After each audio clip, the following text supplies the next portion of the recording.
Welcome to the ATX Pest Podcast, Episode 9, the June Beetle, or June Bug, or the May Bug, or May Beetle, because we're seeing them in May right now.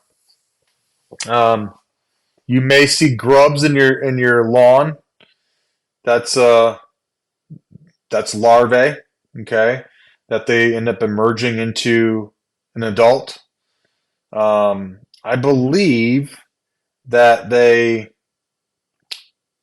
they'll lay eggs. Females will lay the eggs. I think anywhere from 50 to 200. I think I remember reading, um, and they'll end up pupating, and they'll emerge as an adult, and they live up to a year. Now, I don't know a lot about June bugs, right? June beetles, because they're not a structural pest. I'm a structural pest control guy, but um, we get a lot of calls from our customers every year about these, and so my guys are starting to see them. They said, "Hey, you have any idea what you're going to talk about in the next podcast?" I go, "No, I don't have a clue. I haven't thought of anything yet. Matter of fact, I got to hurry up and get one done because I put one out every week, and I've been really busy this last couple weeks because the weather. I mean, it's been the perfect storm this year, and here in Texas and the Austin area, um, we had tons of rain, almost like some tropical like storms recently, and then it got hot all at the same time. So it's kind of like the perfect storm. Today it's just humid as all get out. Today's May 24th. I'm recording this, by the way, Friday Eve of Memorial Day weekend. So please remember our fallen heroes. Um, I'm a veteran as well, and have some close friends of mine that we lost, and so I always Memorial Day is a little somber for me to think about. People look at it as a big celebration. Just remember what you're celebrating. It's not really a celebration. It's remembrance. Okay, so June bugs or June beetles are white grubs, larvae that you see from them. Okay, those are the immatures. Um, we actually just got a phone call about the grubs yesterday. I've made some suggestions to a couple customers that ask. There used to be a product at Tractor Supply. It used to be called Bandit. I think they renamed it. Like I said, I'm not a lawn ornamental guy, so I don't really give a crap, but I care enough to try to help people out. So call Tractor Supply. I think it was called Bandit. I always remember people saying it worked really well. So, that's something to keep in mind. Um, the white grubs, the larvae, okay, they feed on plant roots, which actually can be beneficial. They kind of decompose and um, recycle that essentially. Okay, but they can do some damage. And then in the late summer to fall, the larvae will begin like pupating in the soil, then they'll emerge as an adult. And I want to say they live about a year, maybe. They say a year. I think a shorter amount of time on average. You always see them laying on their backs, kicking their little legs, right? So it's usually because they clock their heads because they're attracted to lights. So they're always going to be active at nighttime. They're nocturnal. They're going to be feeding on the plants and whatnot, flowers and things of that nature, which is no bueno. But turn your damn lights off or go get a bug light. I mean, that's how you're going to keep them mainly away from your home to begin with. Okay. And you can treat your lawn and whatnot, and that will help. Okay. But they're a nuisance. People don't want them on your home. I don't want them over my patio either. But they're pretty harmless otherwise, other than doing some damage. Sometimes they can do some significant damage, but usually not. They can kill some small plants, but they have usually really a little effect on the large plants, honestly. So, and they're seasonal. They're not going to be around very long. So, I found this little article. Management, like I said, is really about lighting.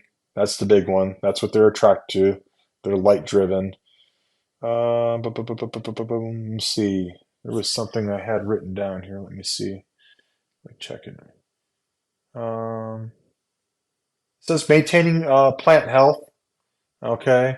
And through irrigation, fertilization, and other practices can help minimize the impacts of the damage. So sounds like the healthier the plants are, the less likely that these June bugs are really going to have any type of significant negative impact on them. Okay. Um, you know, some insecticides can help, but I can tell you now that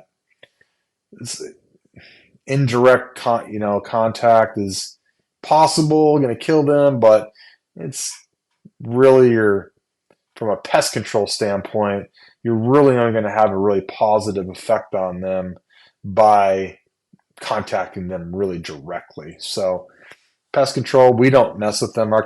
We give our customers tips on them. We're not coming out to a house. We certainly are not taking someone's money to treat for these. We just give them little tips like this and tell them about explain the lighting aspect to them, and we leave it at that and say good luck because we're in the same boat as you, basically. Have you ever seen them?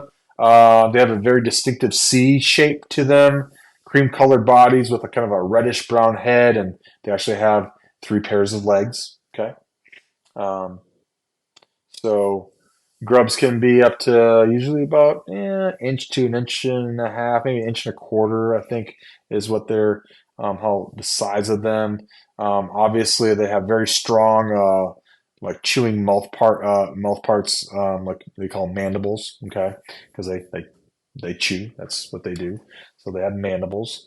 Um, so let me see here. They're in the order of insect order Coleoptera, which is the largest order of insects in the animal kingdom. So that's there's hundreds of species, a couple hundred different species of beetles throughout North America, and they're one of them. The one that most common one we see. So, either call them the May or June. We'll call them the May beetle right now because we're seeing the first emergence of them right now. So next week we'll start calling them the June beetle or June bug. So, but it's not much really to them. Has a lot to do with weather when we're going to start to see them.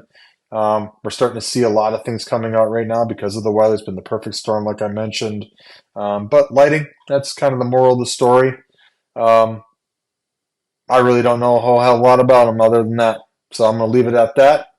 I hope you all have a wonderful Memorial weekend, and I appreciate you tuning in and look forward to having you tune into the episode 10 that I'll do. I'll film hopefully in the next few days and have that ready to go for the following week. This one, remember, we put these out. I put these out every Tuesday at 6 a.m. They go out every week. So, and I really appreciate you tuning in. Please like, share, leave a comment. Leave me a good review. If you don't like me, please don't give me a bad review. Call me up and tell me I'm an idiot. I'd rather you do that and give me some advice. I just really do this for to help people, put up some, and then do some content for my website and things of that nature. Evil Phone Pest Control is my website. It's my pest control company that I own. Like I said, I'm always here to give free advice. You can call me at any time, 512-588-2998. Or you can email me at Damien at, and that's Damian, not the omen with an E, it's with an A. So Damien at Evo Foam, FOAM, Pest, PEST.com. Look forward to hearing from some of y'all. Hope you all have a good weekend. Appreciate you tuning in. Y'all be good.